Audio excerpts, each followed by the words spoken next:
Hi folks, in this video we're going to talk about thesis statements, how to make a strong one, how not to make a weak one, and how to identify them when you're looking at them. So, starting out with the question, what is a thesis statement? This is something that I'm guessing most of you have discussed in your classes at some point or another. English classes tend to hit it pretty hard, but just in case, we are defining a thesis as a one sentence or sometimes two sentences depending on the length of the paper, but a statement of the claim you intend to prove in the rest of the paper. Sometimes I'll just go ahead and call this the claim as well. I see those as pretty interchangeable. So usually this is found at the end of the introduction. If you're writing a very long paper, sometimes you might get a little bit further, like another paragraph in, but like proportionally it's on the first page-ish. And it's the sort of thing where, is there a rule that the thesis has to be at the end of the first paragraph? No, but people are mostly going to be looking for it there. And so if you're not going to put it there, you have to be really confident that it appears that the place that you've chosen to put it is better for some reason, and that it's going to actually work effectively. Otherwise, people are just like, wait a minute, where's the thesis? What's the claim here? I don't know. So, okay. All right. So your thesis statement, and I want to emphasize this, you're probably going to start writing with a provisional thesis statement. You've done all your research. You have an idea of what you kind of want to demonstrate in your paper. But as you write your paper, you are going to refine your ideas, maybe even change your mind.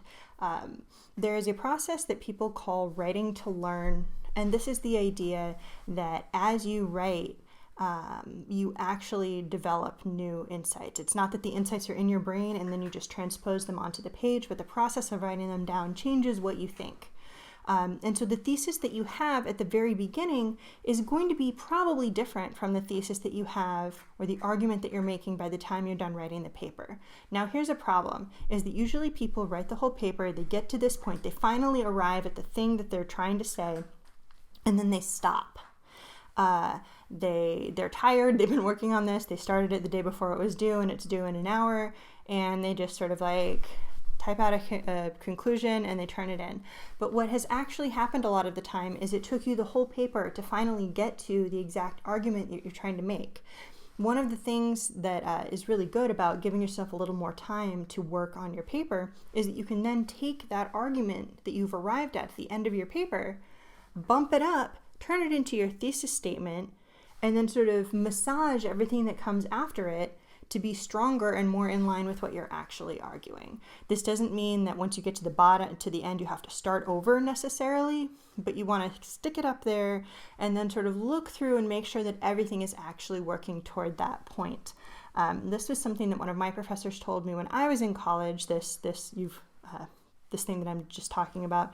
I wrote a whole paper, he circled my conclusion, said, oh look, you found what you wanted to say, start here. And I did, and it was a way better paper. It took a long time to revise it, but it was worth it because it was better.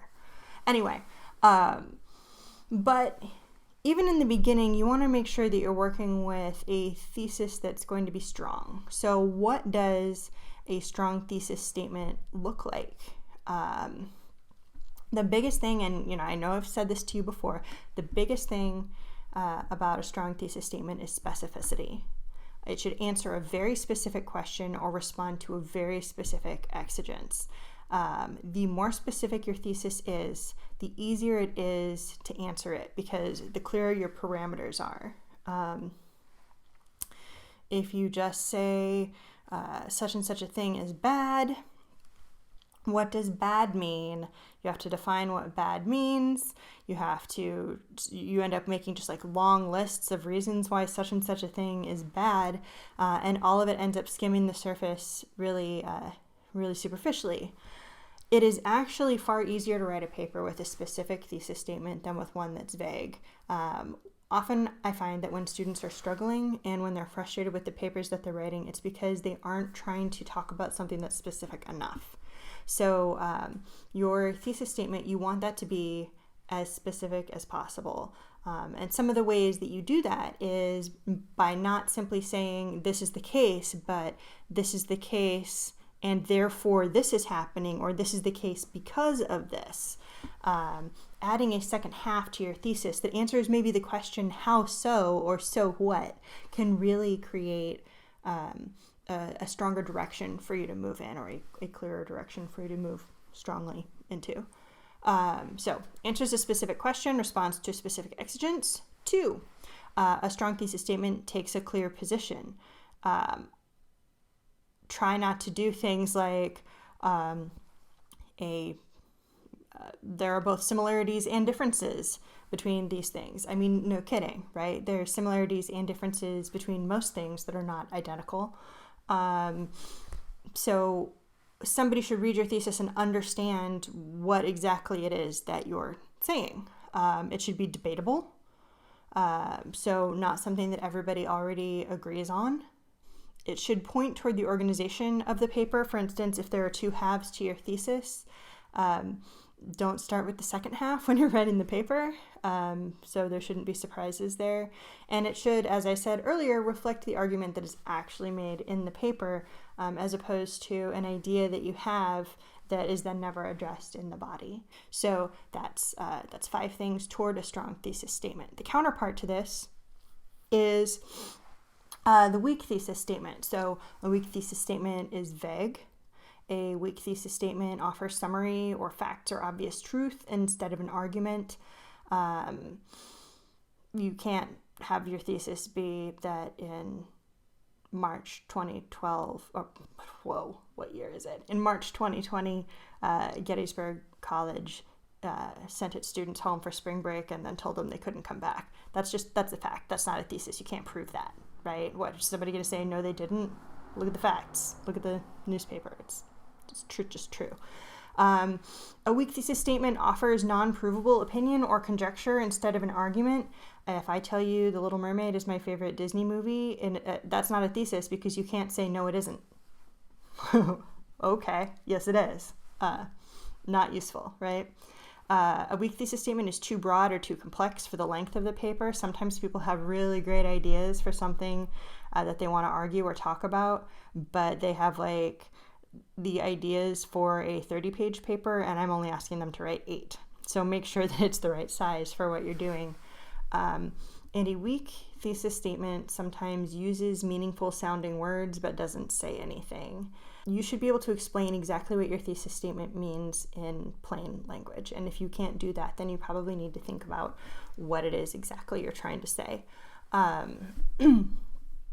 And a weak thesis statement, also a weak claim, can be kind of obvious, right?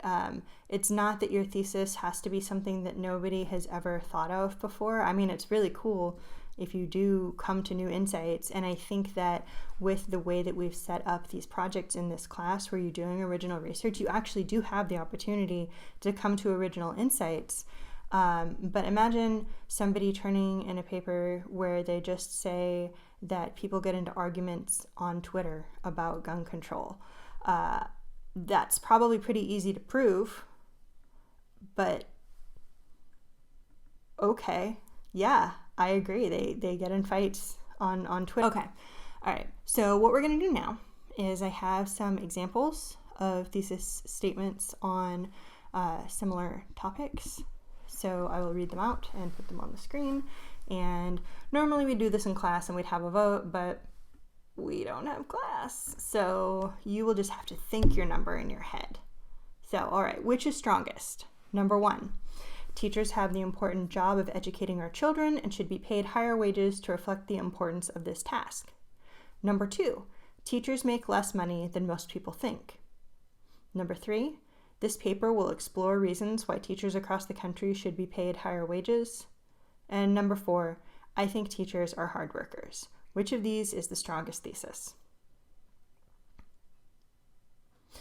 Okay, I'm going to start with the ones that I think are the less strong theses. So we will go ahead and start number 2. Teachers make less money than most people think. Why is this not a strong thesis? Well, first of all, because you have to immediately establish what most people think teachers make, and then you have to establish that teachers make less than that. And once you've established that, your paper is kind of over, right? People think that teachers make $70,000, teachers make $40,000, end of story, your paper's over in a page. So this is not complex enough to stand as a thesis on its own.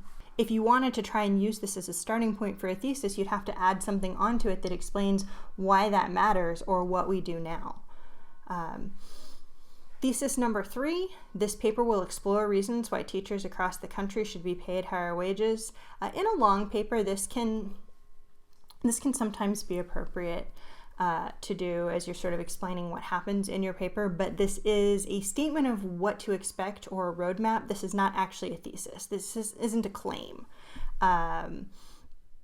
It's just saying what the paper will do, not what the paper is actually arguing. If it was supposed to be a thesis, then it would say teachers should be paid higher wages because. Number 4, I think teachers are hard workers. Again, like I was saying a few minutes ago, what are you going to say? No, you don't? Can't argue with that. So the strongest thesis here is number 1, teachers have the important job of educating our children and should be paid higher wages to reflect the importance of this task. Next, there are many solutions to the problem of childhood obesity. Number 2, with the number of children with obesity on the rise in the US, parents need to be better educated about the causes of childhood obesity. Number 3, the percentage of children in the United States who are obese increased from 7% in 1980 to nearly 20% in 2008. And number 4, I know a lot of parents who are really struggling with the issue of childhood obesity. Again, we can eliminate a couple of these right off the bat. Number 4, no one is going to say, no, you don't. Number 3 is simply a fact. There's nothing to prove there. It is simply some statistics. Number 1 is a good start, but it's pretty vague and lacks specificity and concreteness that you can use in your argument as you go forward. If you came to me with this thesis, I would probably ask you a lot of questions of what are some of those solutions, which do you think are the strongest, how so, blah, blah, blah. So that leaves us again with number 2, with the number of children with obesity on the rise in the United States, parents need to be better educated about the causes of childhood obesity. Note that this first half, with the number of children with obesity on the rise in the United States, provides an exigence for the second half. Parents need to be better educated about the causes of childhood obesity. If we just had that second half, it would still be a claim, but it wouldn't feel as relevant or urgent. Finally, number 1, the minimum wage in the United States should be raised to a living wage, as doing so will benefit individuals, businesses, and the overall economy. Number 2, after much research, I have concluded that the minimum wage in the United States must be raised. Number 3, this paper will explore many issues related to minimum wage in the United States, such as the way an increased minimum wage will impact individuals, businesses, and the overall economy. And number 4, polls show that most Americans would like to see the minimum wage in the United States raised. So I hope that here at the end, you are identifying some of these patterns of insufficient theses before I go through them. But let's start with number 4. Polls show that most Americans would like to see the minimum wage in the United States raised. That's a fact. If polls show it, you show the polls, bing, bang, boom, you're done. Number 3, this paper will explore. As soon as it says this paper will explore, you know that this is not the thesis, right? This one is particularly bad as far as not having a claim. It will explore many issues and the ways that these will impact individuals, businesses, and the overall economy. We don't even know if this person thinks it's good or bad. So this is not taking a clear stance. Number 2, after much research, I have concluded that the minimum wage in the United States must be raised. This is a good start, but it just needs to be more specific.